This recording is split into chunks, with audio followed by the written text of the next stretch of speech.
Fabila. Nah, di konten kali ini aku akan membahas multidisiplin sastra. Di video sebelumnya aku udah membahas teori semiotika.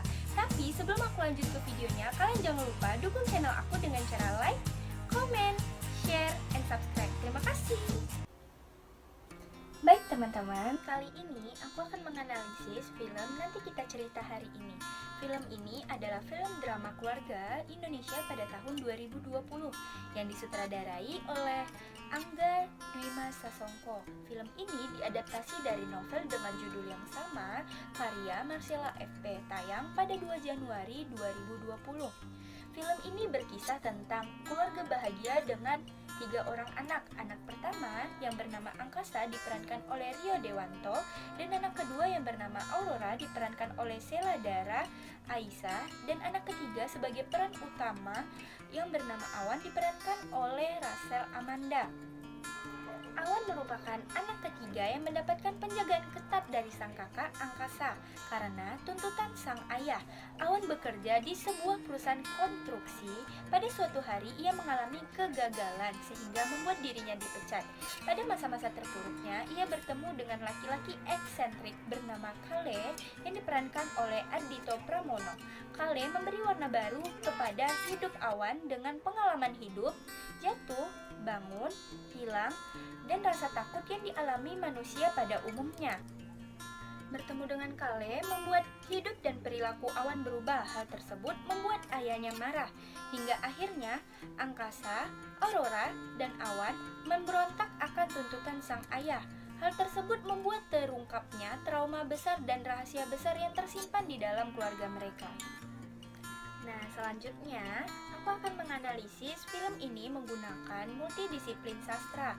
Multidisiplin sastra adalah pendekatan dengan banyak ilmu atau menggabungkan teori dengan ilmu lain untuk menganalisis suatu karya sastra.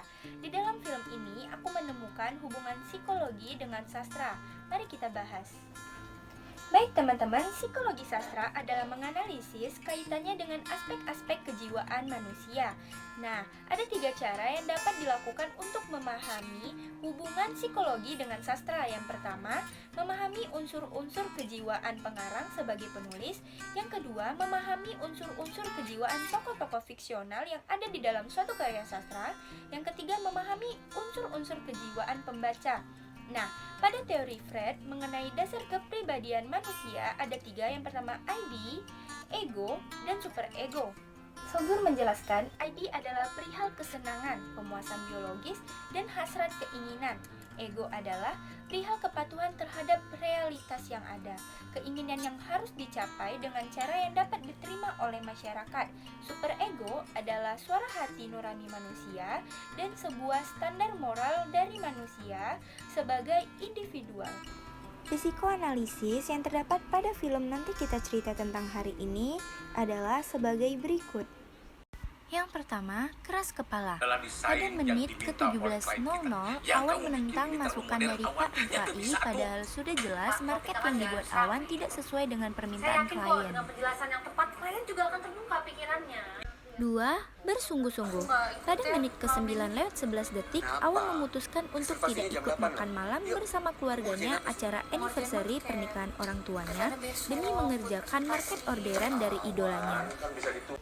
Ketiga, riang gembira. Pada menit ke-11:07, Awan berlari dengan girang karena melihat mobil ibu telah datang menjemput mereka. 4. Bertanggung jawab. Pada menit ke-27:25, Awan menjelaskan pada ayah bahwa ialah yang salah karena meminta Angkasa untuk menjemputnya di stasiun. 5. Humoris. Pada menit ke-36:25, Awan menyebutkan namanya Sayur pada saat berkenalan dengan Kale. 6. Mudah bergaul. Pada menit ke-36:52, Awan bercerita banyak hal kepada Kale padahal mereka baru kenal. Ke-7. Kecewa. Pada menit ke-46:42, Awan mengetahui bahwa ia diterima kembali kerja karena ayahnya. Ke-8. Marah. Pada menit ke-57:04, Awan marah pada ayahnya karena semua yang diinginkan Awan terwujud atas bantuan ayahnya, bukan karena usahanya sendiri. Terakhir, 9. Merasa bersalah. Pada waktu 1 jam lewat 51 menit 57 detik, Awan meminta maaf kepada kakak-kakaknya karena telah mencuri banyak waktu, perhatian dari orang tua mereka. Baiklah, itu saja yang dapat saya sampaikan. Mohon maaf bila ada kekurangan informasi atau kesalahan kata. Terima kasih sudah menonton.